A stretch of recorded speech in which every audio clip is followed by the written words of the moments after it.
ये कह रहे थे इतने बड़े बड़े धनी लोग बैठे हैं, हमें जैन साहब लेने गए एयरपोर्ट पे, उन्होंने बहुत सारा गिफ्ट दिया, बहुत अच्छा लगा। जो अरबों खरबों 500 करोड़ का व्यापारी है ना, वो भी बाजार में घूमते हुए बोलेगा टमाटर बहुत महंगा है यार। मैं सही बता रहा हूं आपको। लेकिन एक बात करता हूं टिप्पणी, अगर टमाटर का दिन आ सकता है तो राहुल गांधी का भी आ सकता है। हाँ, मैं सही बता रहा हूं, कोई तनाव लेना नहीं, मस्ती में रहना। जो सामने मेरे बैठे हुए हैं वीआईपी डोनर, अभी भैया आए थे मिलने के लिए, उन्होंने कहा कि वो कुछ अंडर गारमेंट बनाते हैं। हमने कहा चेक तो नहीं करेंगे ना कि मेरा वाला ही पहनता है कि किसी और ब्रांड का पहनता है। मैंने कहा हाँ भाई का आदमी है, कोई कुछ कर ले भाई, उसमें क्या बात है। लेकिन बहुत अच्छा लगता है कि कल मुझे कलकत्ता आना बेहद पसंद है। जब हम पहली बार आए थे तो हमें जो सम्मान दिया था कलकत्ता ने, हम भूल ही नहीं सकते। अच्छा, गाड़ी भेजी थी भैया ने, विजय भैया ने। वो ड्राइवर को हिंदी नहीं आती थी, मुझे बंगाली नहीं आती थी।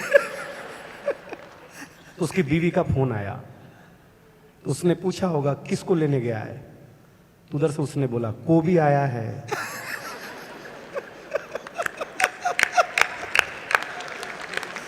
आया आया आया। अब मैं टेंशन में कि मैं कोवी भी कर रहा हूं, तो मेरे बगल में सुमन दुबे थी, मैंने कहा शिमला मिर्ची भी है। भाषा का बड़ा लालित्य है कलकत्ता में, सही बताता हूं, बहुत अद्भुत भाषा है बंगाली भाषा। बस ये बंगाल के एक ही आदमी से मैं डरता हूं, बंगाली बाबा। दुनिया के किसी कोने में चले जाओ, सारे विज्ञापन फेल। सारी समस्याओं के समाधान के लिए शुक्रवार को मस्जिद के पीछे बंगाली बाबा से मिले। वो रहेगा यूपी का, क्योंकि हमारे यूपी में ही बाबा पाए जाते हैं। और बाबा न मारो तो बुलडोजर चढ़ा देते हैं, उसमें कौन सी बड़ी बात है। अद्भुत मामला। लेकिन ताली बजाने का भी पैमाना मैं सिखा के जाऊंगा। कोई तनाव लेना नहीं, हंसना, मुस्कुराना, गुदगुदाना, कोई टेंशन पालना नहीं। मैं बहुत छोटा सा कवि हूं, कुमार विश्वास जी बहुत बड़े कवि हैं, इन्होंने बहुत पैसा लिया है, हमने कम लिया। हम नहीं जमे तो कोई प्रॉब्लम नहीं है, उनका जमना जरूरी है। मैं सही बता रहा हूं। देखिए, हम भारतीय लोग, भारतीय आदमी सत्यनारायण की व्रत कथा सुनते हैं तभी भी जब तक पंडित ना कहे कि अध्याय समाप्त हुआ, तब तक हम अक्षत फूल नहीं छोड़ते, क्योंकि हम ठीक से सुन ही नहीं रहे होते हैं। तो हम आपको बता दिया करेंगे कि अध्याय कहां समाप्त हुआ, वहीं ताली ठोकना। मेरी भी इज्जत रह जाएगी, आपकी भी इज्जत रह जाएगी। आप भी अपना घर छोड़ के आए हो, हम भी अपना घर छोड़ करके आए हैं, कोई तनाव लेना नहीं। भाभियां क्या बैठी हैं, हाय हाय हाय हाय।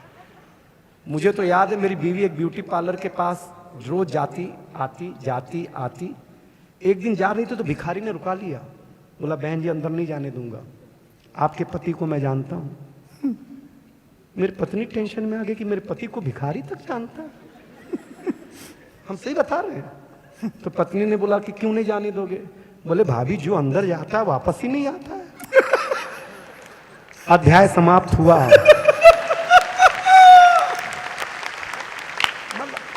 हद हो गई यार।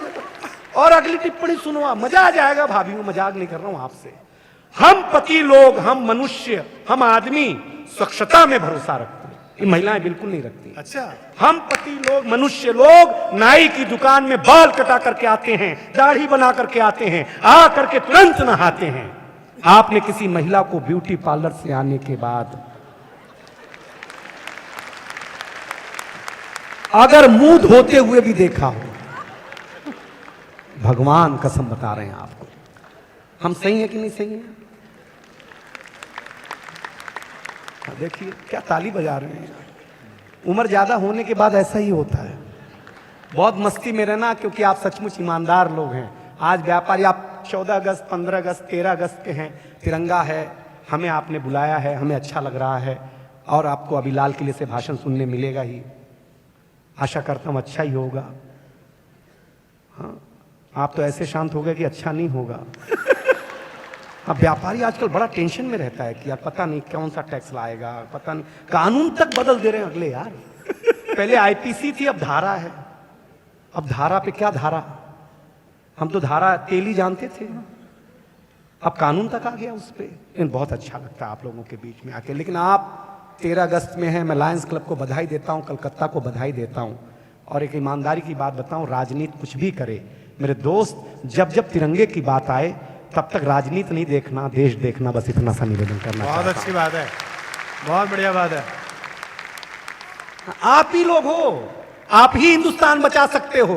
और ये कविता का मंच है, ये कविता के रंग में आप आ जाइएगा, क्योंकि ये कविता का रंग जब हरिवंश राय बच्चन की कलम में उतरा तो उन्होंने लिखा, रंग बरसे भीगे चुनर वाली, ये रंग आस्था की चौखट पर आया तो मीरा ने गाया, श्याम पिया मोरी रंग दे चुनरिया, ऐसी रंग दे कि रंग ना ही छूटे रामा, धोबिया धोए चाहे सारी उमरिया। ये रंग फिल्मी पर्दे पर आया तो सुनील दत्त साहब ने कहा कि रंग और नूर की बारात किसे पेश करूं, ये मुरादों की हंसी रात किसे पेश करूं। ये रंग शायरी में आया तो शायर ने लिखा, इसी रंग रंग में रंग है, तुझे रंग रंग में रंग दिया, मेरा रंग आया है रंग पर, तेरा रंग चढ़ के उतर गया। ये रंग कविता में आया तो कवि ने लिखा, इस रंग बदलती दुनिया में मैं रंग बेचता हूं, और जरा तिरंगा के सम्मान में ताली आए। ये रंग जब 18 साल के नौजवान के सर चढ़ करके बोला तो गली गली में भगत सिंह ने गाया, मेरा रंग बसंती चोला माए। वाह वाह वाह वाह वाह वाह। अब आवाज आई? इधर जान जाने पे थी भाई, तो मैंने कहा पूछ ही लो इतने पे आई है कि नहीं आई है। हाँ, पूरा एकदम अंदर की नली बाहर आ गई मेरी। वो तो बाईपास नहीं कराया, मैं भगवान कसम बता रहे हैं आप लोग। आज क्या करा के मानोगे अम्मा, पता नहीं हमको, हम बता आवाज नहीं आ रही, आवाज नहीं आ रही है। हाँ, घर में भी ऐसा ही होता है, बीवी बुलाए तो पति बोलता है आवाज नहीं आ रही है। फिर पत्नी जो आम आदमी पार्टी का चुनाव चिन्ह लेकर के आती है, अध्याय समाप्त हुआ। तो फिर आवाज कहां कहां से आती है ये बताई जा नहीं सकती भाई साहब। हिंदुस्तान अद्भुत देश है, इसका आनंद लीजिए। सर ने कहा मैं दिल्ली से आया हूं, मैं दिल्ली से आया हूं, मैं दिल्ली से आया हूं। दिल्ली अच्छी जगह है। दिल्ली से सिर्फ सीबीआई ईडी थोड़ी ना आते हैं, कुमार विश्वास जैसे भी लोग आते हैं। यार क्या बात करते हो आप, हाथों के आनंद बांटने वाले लोग भी आते हैं।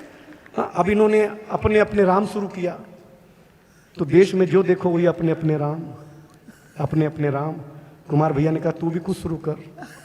मैंने कहा मैं ब्राह्मण आदमी हूं, मैं अपने अपने रावण शुरू करूंगा, और कलकत्ता में ही शुरू करूंगा। मैं सही बताता हूं,